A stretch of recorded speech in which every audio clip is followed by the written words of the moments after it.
Welcome to the chase, where descents a thrill. Ben and John are here, making time stand still. Diving deep where others just pretend. They're your guides on this journey. Chasing descent, descent. Chasing descent, where truth's the quest. Ben and John won't give it a rest. In a maze of facts, they find their way, bringing the dawn of a clearer day. They laugh, they probe, they take no sides. Rabbit holes, they take their strides. Bring the answer, they are heaven sent. Ben and John chasing descent. Chasing descent. So hit subscribe, don't be content. Greetings, peoples of the internet, denizens of the interwebs.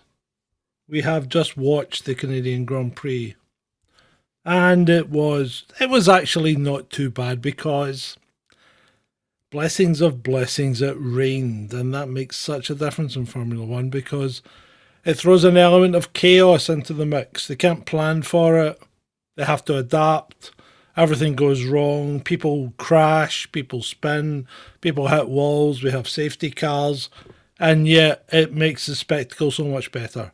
Some would say that we should maybe install sprinklers. That might not be a bad idea. Random sprinklers at any point during a session? Why not? Why not? Because, after all, it is just a show, isn't it? But yeah, well, I find it an interesting show. But yeah, unfortunately, normal service has resumed, and that Max Verstappen won again, despite the best efforts of the assembled multitude to try and stop him. Lando Norris did well. In fact, I thought Lando was going to win it, but for an ill-timed safety car. But hey, these things happen. The ill-timed safety car helped him out when we got to when we were in Miami. So, you know, easy come, easy go. George Russell from the lead finished third. Lewis Hamilton finished fourth. Pretty good for Lewis, actually. And this is the thing I don't see. This is the Britishness in me, isn't it? The Britishness is rooting for the underdog, because I don't like Lewis Hamilton. I've never liked Lewis Hamilton, but at one point, hi guys, hi, good to see you. But at one point, I hear myself saying, "Come on, Lewis, come on," because he's in front of George Russell and he's holding them back, and I'm thinking, "Come on, Lewis, do it, finish third." You know. Poke one in the eye of the team, because, you know, I think the team are working against them, and I don't like to see that. I mean, I don't like Lewis Hamilton, but I don't like to see somebody getting ganged up on by a whole team. And yeah, he gave them, you know, what, 4? He gave them 4 world championships. So he's part of that team and giving them a history. So don't diss him, don't disrespect him in his last year. You know, I mean, if you're not going to be loyal to the people that help you out, who the hell are you going to be loyal to? So I find myself strangely conflicted, because, as I said, I really don't like Lewis Hamilton, but I don't want to see him hard done to. I don't want to see him, you know, been stripped of his legacy in the Mercedes team, because he made the Mercedes team, really.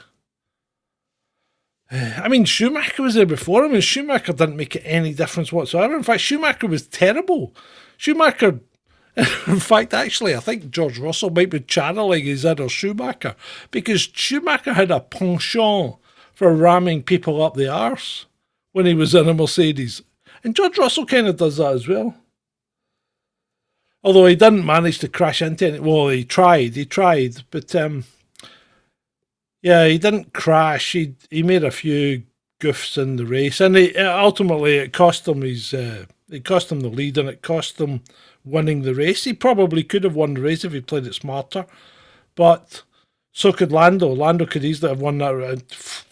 I gotta like Lando. He's such a nice, likable chap.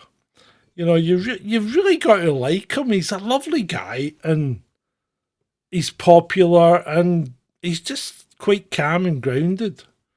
And you really want him to win. You want him to do well, and he played a blinder today.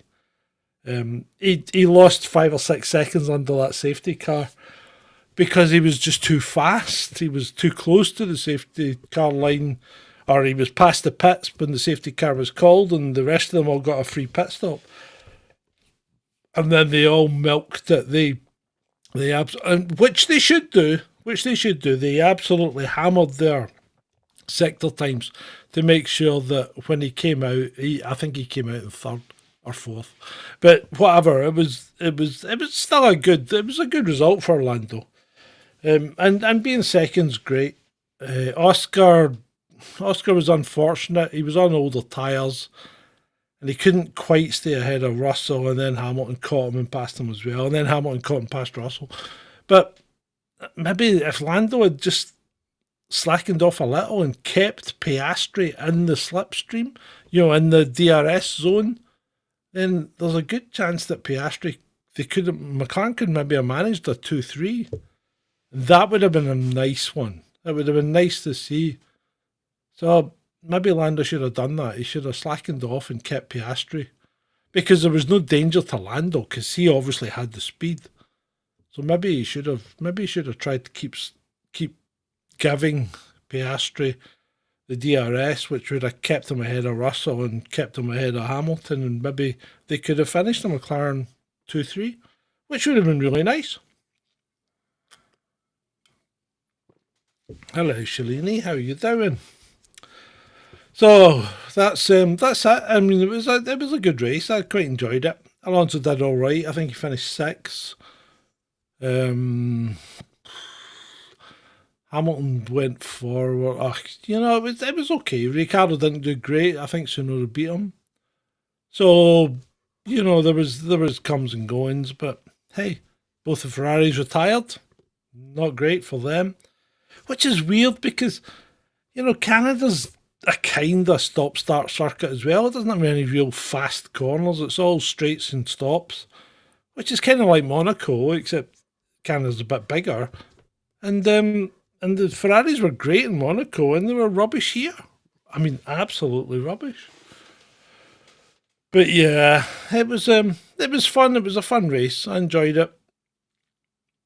It's quite disappointing though that you've got to drink to enjoy Formula One races. But I think football fans know what that's all about, because I think they have to drink to enjoy football. I certainly do. I don't enjoy football. Anyway, so apart from that, how are things going with people in the real world? What happened? Who won? Well, Max Verstappen won. Lando Norris, British, for your information, Shalini, was second. George Russell, third, British. Lewis Hamilton, fourth, British. So the Brits did quite well today. Fifth was Oscar Piastri, Australian. And sixth was Fernando Alonso? Yeah, I think it was Fernando. So there you go. Oh, your sister doesn't like Max Verstappen, does she? I don't. I think Verstappen's an angry Dutchman. I really do. I saw him once. You know how he's going out with Kelly Piquet, and Nelson Piquet was a Formula One driver and champion at one point. Although I wasn't really following Formula One at that point, because I kind of fell away from Formula One after my hero died in a Formula One crash, and I stopped watching it for a few years, and then I came back to it. So Verstappen's going out with his daughter, which is Kelly Piquet, and there was a whole really bad episode about that, because he said something that I think would be construed as a racist. And there was a whole bad thing about that because he's obviously a Brazilian, and they don't mince their words over there. And so anyway, but I saw footage of him because he stays in Monaco with Kelly and her daughter, because Kelly Piquet was going out with Daniel Kvyat, a Russian who lost his seat when Putin started his special military operation, and Formula One decided they weren't going to have any. Was it Kvyat that lost it? Oh no, Kvyat maybe didn't lose it because of that. It was Mazepin that lost it because of that. But Kvyat was a Russian, and he lost his seat anyway, and it was Mazepin that lost it because of the SMO. So disregard that. But Kvyat lost his seat, and she took up with Max, but Kvyat had impregnated her, so she ended up with a little Kvyat baby child who is her daughter. And I remember Max was sim racing, and the daughter was there in the background, and obviously, I think she kind of treats him as a dad, and he was really dismissive. He's like, "Go away, do this, go away." And I'm thinking, she was like 2. Maybe 3, I don't know. She was really young. And I thought, that's not very nice. That's not very nice at all. I don't like that. So that kind of put me off Max Verstappen a little bit. And I don't like his dad. His dad's an arsehole. I mean, his dad should be in jail twice. He got an 8-month sentence that was disappeared. Well, no, he was liable to up to an 8-year sentence, but that disappeared because he paid the victim because he assaulted someone. And in Belgian law, if you pay the victim a suitable compensation and the victim agrees, then the charges are dropped, and that's what happened. And then the next time he was accused of trying to murder his girlfriend, I think, by running her over. But that disappeared when she dropped the charges as well. So his dad's a bit of an angry Dutchman, and his dad is an angry Dutchman because he's just a horrible man. You take your 14-year-old son karting, and he has a crash, and this is Max. So Max has a crash and loses the lead and crashes, and obviously because he was trying too hard. And then your dad doesn't talk to you at all after the crash, never says a word. And on the way home, stops to get petrol. You go into the petrol, he lets you go into the petrol station to go and get a sweetie or whatever, and drives away and leaves you in the petrol station. And you have to wait for your mum to come and pick you up. That's not a nice guy, is it? No, that's not a nice guy. So yeah, Formula One's got it's got its skeletons as well, hasn't it? Yeah, he is, Shalini, he is. So yeah, I mean, there's a lot goes on in there's a lot goes on in Formula One, and there's a whole. I think this is part of the problem with the Horn Dog, and which is Christian Horner, who obviously had this kind of.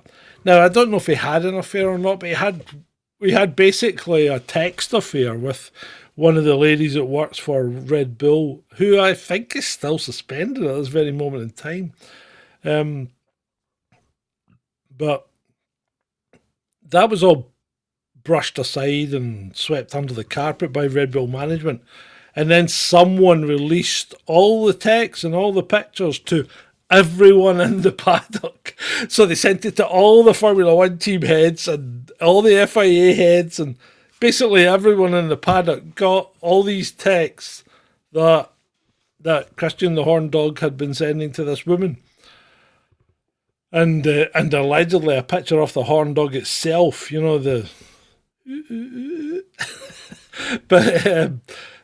but yeah, and I suspect, and everybody else I think suspects, it may have been the angry Dutchman himself, not Max, the other one, Jos. And they kind of don't like each other. So which one are you saying? I liked the Northern Irish driver. He was a bit of Eddie Irvine. Yeah, Eddie Irvine was one of the last few characters. We used to have characters in Formula One who were a bit of a laugh, and yeah, they were. I mean, like James Hunt. I mean, James Hunt. Every time you saw James Hunt, he was smoking a cigarette and had his arm around a beautiful woman. In fact, I think he married Jane Bissett, who was a model, I believe. And I mean, she was pretty attractive. James Hunt traditionally died a early death, which is par for the course for a Formula One driver in that era.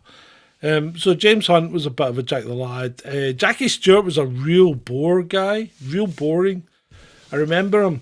I remember there was a documentary made about him before the Monaco Grand Prix, and his wife Helen was there and all that, and they were in the documentary, and he's going, "I don't have sex before the Grand Prix because I need to stay hungry." It's like, have you seen Jackie Stewart? Have you seen him? I need to stay hungry. Yeah, I'm not like that. I could have sex and still want to win the race. But yeah. But Eddie Irreverent, he was quite good as well. Yeah, and I mean Schumacher was a bit of a character, I suppose. Germans always have a strange personality, though I find. The rest of them, some of them are okay, some of them are not. I mean, I've met David Coulthard in the flesh, and he seems a lovely guy. Quite corporate, but he's a nice guy. He was fine. He gave me a lot of time, so I can't complain about him. He gave me an interview and he let me walk about with him. We did a kind of pit walk thing, so while I was interviewing him, so I can't complain at that. So yeah, he was okay. Nigel Mansell. Nigel Mansell was the most boring. He has the most boring accent in the world, doesn't he? I mean, he's from Birmingham, and people from Birmingham just shouldn't be allowed to talk, not on radio or TV or anything like that, because their accent is appalling. I mean, yeah, I may have a bad accent, but bloody hell, it's way more interesting than a Birmingham accent. You know, we're just so fucking good in Birmingham, aren't we? Yeah. So I don't like Nigel. Damon Hill. His dad, Graham Hill, was a bit of a character, I think, but he died in a plane crash when Damon was but a mere child. And Graham was quite a good driver and a typical upper class English guy. Jim Clark, he was a Scottish guy. He was world champion a couple of times, and he was a very good racing driver, and he died as well. Jochen Rindt, he died as well. Ronnie Peterson, I really thought Ronnie Peterson was my hero as a boy. You know, growing up, I thought Ronnie Peterson was a bee's knees. So he died as well in a crash in Monza. I mean, being a Formula One driver used to be a pretty scary job. You know, there was a good chance of you dying as part of it, and it has come on a lot. Senna, see the problem was that after Ronnie Peterson died, I stopped watching Formula One for a while, and I kind of missed Senna, believe it or not. I missed the Senna era. I just missed it. So I know about Senna, and I've seen him race and all that, but at that point I'd lost interest in Formula One. I just, you know how sometimes when something happens that really this really affected me. I was only like, I think 13 or 14 or something like that when Ronnie Peterson died. And it really, really affected me, and I just stopped watching Formula One for, I don't know, 4, 5, 6 years or whatever. And then I got back into it gradually, but yeah, it was strange.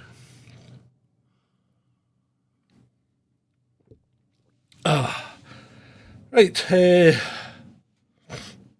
roast turkey dinner, anyone? Oh, you're just about to have your You eat very late on a Sunday, Julie. Most people have a kind of Sunday lunch, don't they? I had my roast. I had brisket tonight. Oh, it was gorgeous, absolutely gorgeous. Andy made the best brisket ever. I've got to give her kudos for that. Yeah, it was lovely. Working on a Sunday? Bloody hell. You guys need to take a day off. You shouldn't work every day. Not like us. Because this isn't really work, is it? Because nobody fucking pays us. Yeah. So yeah.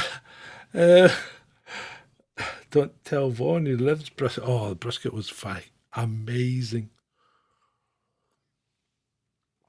Ah, um, what else is happening in the world? What's happening in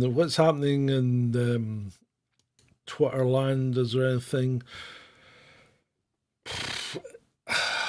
I I must admit, it's like there's an awful lot of nonsense on Twitter. You know, all these parties. What does it matter? What does it really matter? What difference in reality are they going to make? You know, um, I just, I just don't know. That's ridiculous. Esso Garage refused to sell grey-haired 58-year-old 4 cans of lager because he didn't have ID to prove his age. Yeah, yeah, okay. That's like some woke twat being an arsehole, isn't it?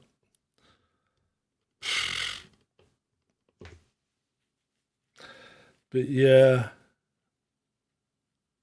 I'm. I just don't know. I just don't know what's going on in the world. It's like everything's going wrong, isn't it? It's all coming to a kind of head that we really don't want it to come to. And what do we do? What do we do with all these people? Because we can't. It seems to be that it doesn't matter what you actually do from a point of view of protest, because it won't make any real difference. So do you have to go beyond protest? That's a difficult step to make. Sometimes it's a step that has to happen. Hey, only people can make that choice. Le Pen has done well. Yes, apparently Le Pen has done well, and Macron. I think I saw something that Macron has thrown in the towel and called some kind of. Has he called some kind of vote or some kind? I'm not sure. I'm not sure. I need to bone up on it. I haven't really looked, but I saw that Le Pen had done well. Somebody said something about there'll be some sort of coalition. It means that Le Pen doesn't get power, but well, they tried that in Holland, and the far right, the far right party did get power, and he's in charge. Well, they are in charge. He is like a petulant child. Yeah, I've never liked Macron. I don't. I can't. I don't see any redeeming features for him. And to be fair, I mean, I lived in France for nearly 2 years, and they don't. The French don't particularly like him either. I don't know how the hell he got it. Well, I can only assume it's places like Paris and Lyon. But with the big cities that drive the vote. Like Paris, Lyon, Marseille, that kind of thing. These huge cities that are full of, dare I say it, immigrants. They'll drive that vote, and they'll ensure that he gets in. So it's a bit like Democrats in America, isn't it? You wonder how Biden gets voted in, I'm not even going to say it, because you know what? All these blue cities are all the big cities: L.A., San Francisco, New York. Even places like Philadelphia, New Jersey, Boston, Chicago. They're all voting blue. And that's a problem, because this is millions and millions of votes. So yeah, yeah. And you know what? And Ben and I disagree on this, and maybe you disagree as well. But I don't see Trump getting back in. I really don't. Uh, I don't know what it is. It seems to be some sort of cognitive dissonance, but people just can't seem to see that Biden isn't competent. They just can't seem to see it. If you're a blue voter, you just seem to be a blue voter, and it doesn't matter who you put up there. It could be a puppet. they seem to get the vote. It's crazy. But the same thing happens here. It happens in the UK as well, because the people that vote SNP will always vote SNP. I mean, John Swinney, he creeps me out. The guy makes my skin crawl. There's something about him that's like, it's like something that, you know how you meet these guys in horror movies or you see these guys in horror movies, you don't meet them, but you see them and it's like, ooh, I wouldn't like to meet that guy in an alley, or ooh, I wouldn't like to have dinner with that guy. That's John Swinney.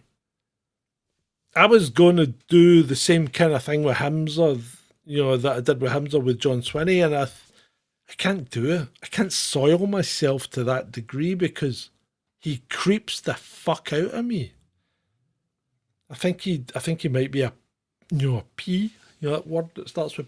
It just scares, and he doesn't scare me, but he creeps me out. He really creeps me out, and yet people that are SNP will vote regardless of who's in charge. Absolutely regardless of who's in charge.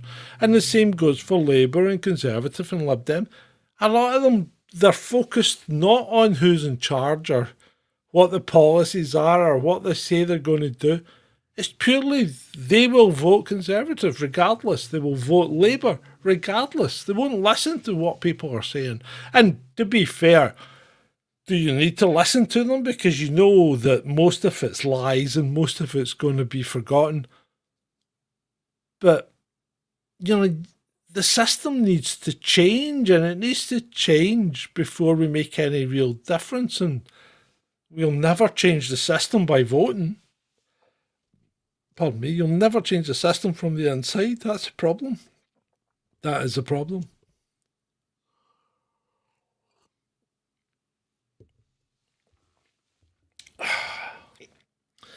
So, there we go. Anything else that we want to discuss in the chat? Anybody in the chat want to discuss anything? Have you anything you'd like to say? Formula One or otherwise, because obviously we've gone off on a tangent now.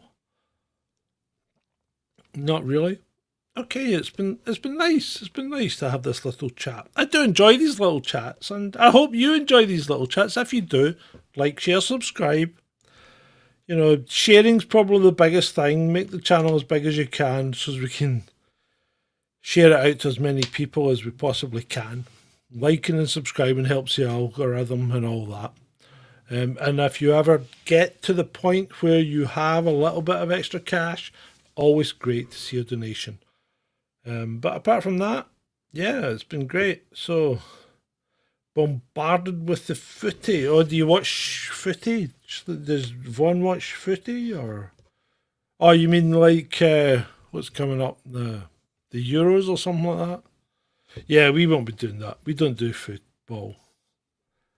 Yeah, it's been nice to see you guys all. You want to go out with a song? Shall I play? I don't know. What have I got loaded up? I've got Ruthless, or I've got Ruthless. What's loaded? Yeah, I can play Ruthless. I'll play Ruthless. You can play out to Ruthless. It's been great for you.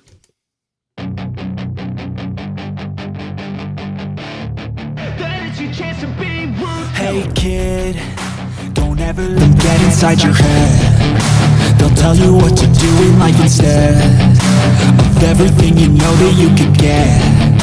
Don't let them guide your life towards regret. I'll fight for what I love with every breath. My past is filled with things I won't forget. I use them all to push me to my best.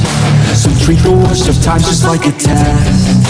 If only I could go back in time, I'd tell myself that everything will end up alright. Just push yourself, test yourself, figure out what you like. Find your limits, don't be rigid, always work towards a prime. Surround yourself with open minds, people can change your life. A few friends with intent can help you feel alive. Find a passion, take some action, and with a little time, just be patient, make a statement, try to enjoy your life. They'll try to kick you while you're down. They wanna rise up while you drown. They wanna fill your head with doubt. They're silently scared that you'll figure it out. I'll make it look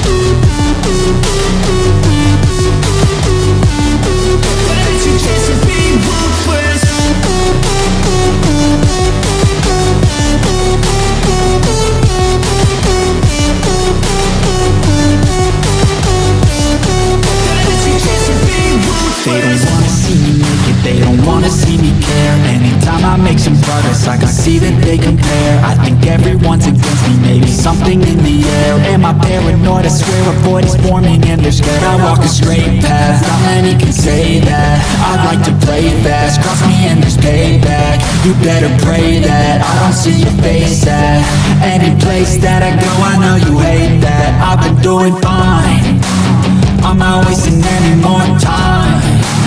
I live for the fight and the climb, and I think that the pain that's deep inside is what defines. So I won't give up, I'm gonna make it to the top. I don't care what's in my way, I swear I'm never gonna stop. I could fall flat on my face and I swear I will get back up, cause I don't deserve a thing and the road ahead is tough.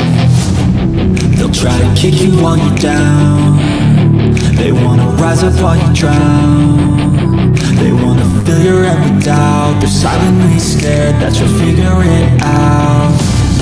I'll make it look like I'm